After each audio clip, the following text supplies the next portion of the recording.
But I feel like in 2019 and 2020 and 2021, we saw this influx of online communities. We Yeah. saw those numbers go sky high.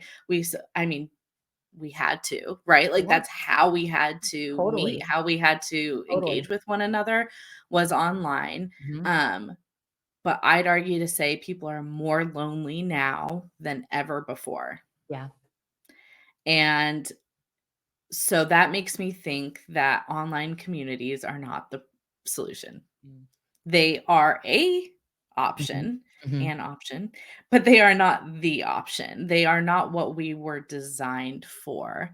And I work a lot with our lovely Gen Zers.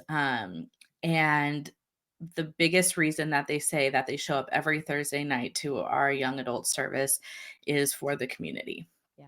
is for that in-person one-on-one time. And it really got me thinking that like no one knows how to be a good friend. Mm. We're not Mm. taught how to be a good friend. Yeah. We're not taught how to be intentional with one another. It's really done by trial and error. And we learn by being a good person, but being a good person within yourself doesn't make you a good person for other people. We Mm. love differently. We communicate differently.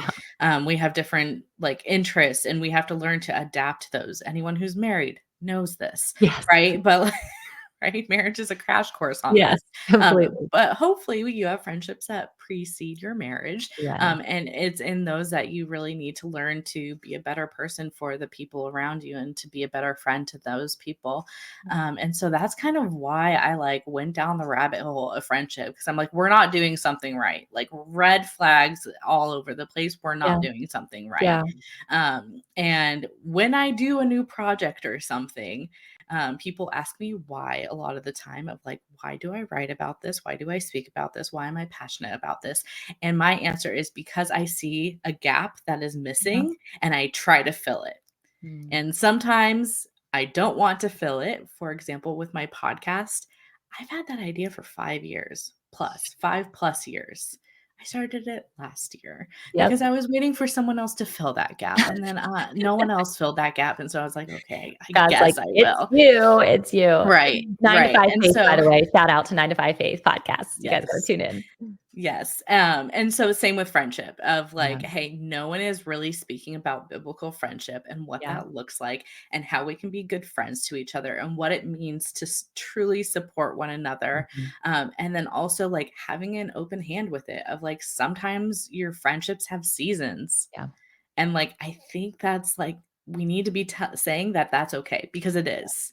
Yeah. That sometimes friendships come and go, and that's Yeah. all right as is. Yeah. I'm trying even to teach that to like my young kids now so that they can understand that and not feel shame or resentment or regret around what happens when a season shifts, whether they're shifting schools, whether they're shifting sports, it could be a zip code that they're shifting and things just fall out of touch. And that is our reality.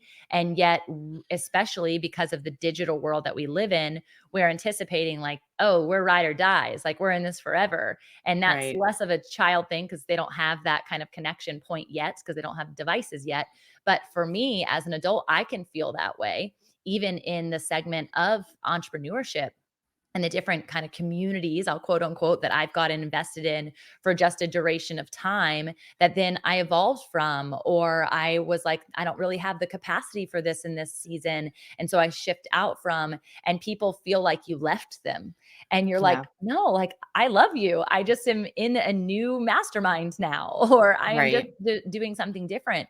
But to your thought and to your truth, which I really am connected to right now, especially in this season of life that I'm in, I had been asked this particular question from two different people, one of which I was just newly getting to know, and one who has been walking out my journey for the last 8 years. So they've seen me in the wallows of a valley, and then they saw me in what they would perceive as mountaintops and things that were going really amazing. And I'm traveling all over the country, and then they're now seeing me in this scale back space of also feeling like I'm in a valley again. And the question was this: the question was, who do you confide in as friends that you feel safe with? And that confiding word is a very Mm. different layer of friendship.